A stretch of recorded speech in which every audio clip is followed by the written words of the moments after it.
Welcome back to Sunday with Michael Portillo. Literature and history enthusiasts have been up in arms this week after images from the set of Emerald Fennell's new adaptation of Wuthering Heights were released. The photos show lead actress Margot Robbie playing Emily Bronte's Catherine Earnshaw in a white wedding dress. As social media users were quick to point out, the custom of wearing white generally emerged in the mid-19th century, led by Queen Victoria when she married Prince Albert. Now, Bronte's novel, although published in 1847, is set in the late 18th century. Is historical accuracy important in film adaptations? Is it enough to make a film beautiful and its scenes readily intelligible, even while compromising on detail? Joining me now are the hosts of the Performance Anxiety podcast, Maren Tom and Alex Dale. Welcome to you both. How do you do? Now, let's get your general positions first. Maren, are you worried about this wedding dress in Wuthering Heights?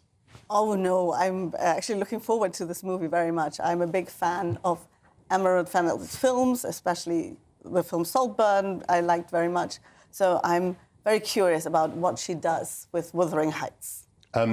Actually, I was doing a bit of research just now, just on the internet, and it seemed actually the position was slightly more complicated than I'd been led to believe. I think people pre-Victorian age were wearing all sorts of colours on their wedding day, and very often not even having, as it were, a wedding dress. They had a dress which they wore to their wedding, if you see the difference. Yes. But I do suspect that the neckline is pretty low for the period in question. Well, I think historical adaptations always tell you much more about now than they do about history. Yeah. I think that's very important to say up front.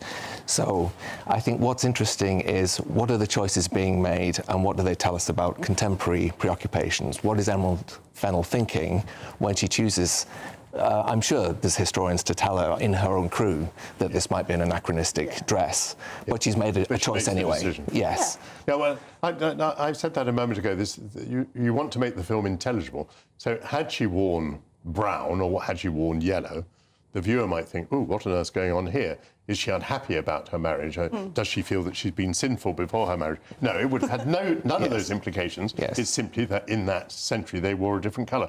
So would that be a defence, do you think? Well, I think, if you look at this dress, to me, it reminded me very much of Lady Diana's wedding dress. Uh-huh. So, I'm sure it was a very deliberate choice to evoke this sentiment in the cultural memory of Lady Diana.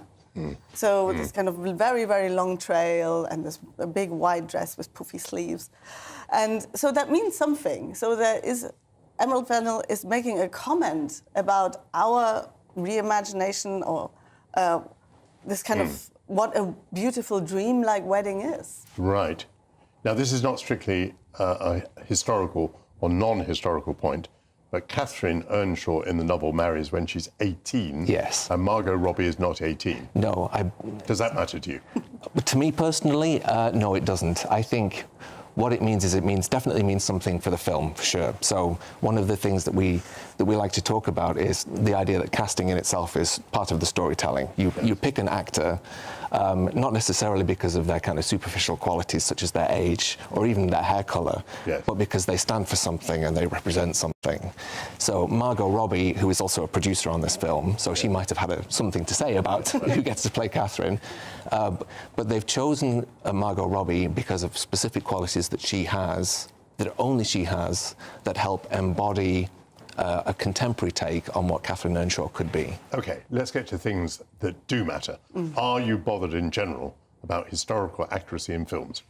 No, I'm not, because films are there to be explored by artists. Artists are generally should be free to explore them ideas artistically, and that often means not telling the truth.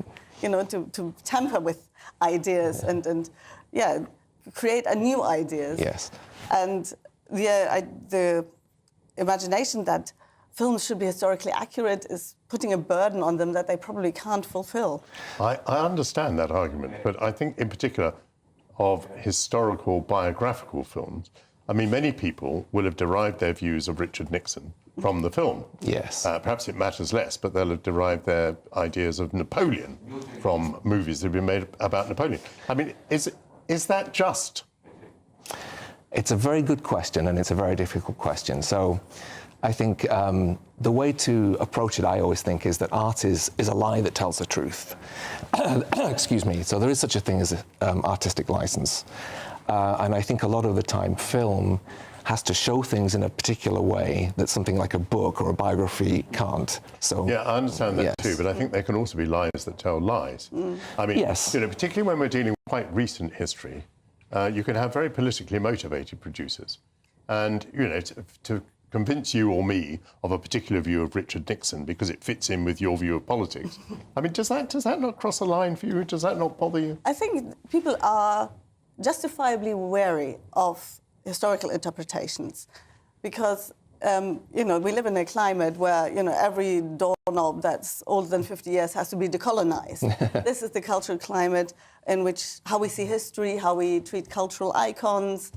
And people are quite rightfully suspicious that any new adaptation, a new interpretation of something as important to British culture as Wuthering Heights also will retell the story in a way that re-educates them, tells them what to think about their own identity and their own Britishness. So I understand that people are really, really strict with culture because other institutions are not doing their job of defending British culture and British history.